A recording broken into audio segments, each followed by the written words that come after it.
ашық бүгін кең далада еркін жүр. Мен бақытты бір бүлдіршін, көк байрағым желбіреп бейбергенде тұрамын.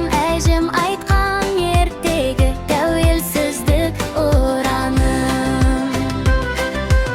Достарыммен қол ұстап мектепке біз барамыз. Ән айтып би билеп арманға біз қарамыз.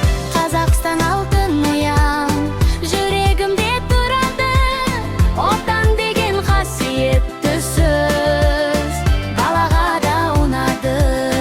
Тәуелсіз ел Қазақстан, бақытты біз балалар. Көк байрағым көкте тұр, жарқырайды далалар. Бірге өсем, бірге күлем, еліммен мен мақтанам.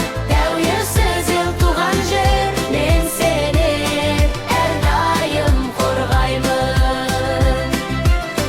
Ата бабам қорғаған кең байтақ бұл жерімде, ерлік батыр намысты үйреткен бізге